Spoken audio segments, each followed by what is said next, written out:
Okay, I know I'm wearing the same clothes as the last time that I did a video on this motorcycle, but that's because it's the same day. My plan today is to uncover the air filter so that I can see what kind of condition it's in and hopefully get myself ready to actually put the new one in. I don't have the new one yet. You're going to see that in the same video whenever I get it ordered. But I want to make sure that I get the right one because when I looked online there was a few options and I just want to be 100% sure. So we got to get under the seat. Because this bike's not terribly heavy, I can just kind of straighten it up here, make sure that I'm aligned on both sides, flick up the kickstand, and I'm just going to start cranking it. The reason that I want it on the jack is so that I can kind of move the bike around the shop as I need to without doing this whole 95-point turn from Austin Powers. So the air filter access is on the other side, and lucky for me with this jack, I can just spin the bike around, so I'm going to do that. Spin, spin, spin, spin, spin, spin. Okay. So the part that I have to get to is right behind that cover that says S40 right there.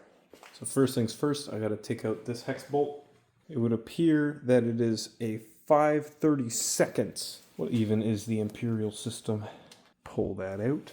So now the rear part of the seat is loose. It would appear the next thing to do is get that bolt right there off, which would be mirrored on the other side. So with the back screw removed and the two bolts on each side, you can just pull the seat off. So we have two screws to remove. There's one down here and there's one up here. You should use JIS screwdrivers. I don't currently have one.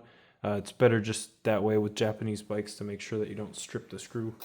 We're just gonna stick that right there, untwist very carefully. Thankfully these aren't super tight, so risk of stripping these are pretty low.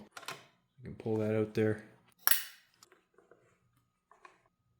Since it is paint and metal, you want to make sure that you put this somewhere that you're not going to destroy it or scratch it. Now to take off this cover for the air box here, we do need to remove this screw and then pull it out from these two clips here. Again, like I said, these aren't super tight, so risk of stripping is pretty low, but you should invest yourself some JIS screwdrivers. And then we can just kind of move this out of the way like that. Then we have this last screw to remove here. Just going to unscrew this, and that's going to let us have our air filter. We yank this out. You can see it's not in horrible condition, but it is original, and I'm thinking maybe we'll just replace it anyway because I don't know what kind of maintenance was done on this bike in general. Now all I have to do is wait a few weeks, and when the time comes, I'll be able to replace that, and all should be good. Air filter and oil filter came in. Not ready for the oil filter yet, but you can pop this open and look at the new one, which is a little bit cuter. Is it good? Am I safe to put it in? So this is gonna slide in just like that. Put it down. And we're gonna put this cover back on. Everything's gonna be just tight enough, but it's not going anywhere. That is how easy it is to replace an air filter on a Suzuki Savage or Boulevard S40.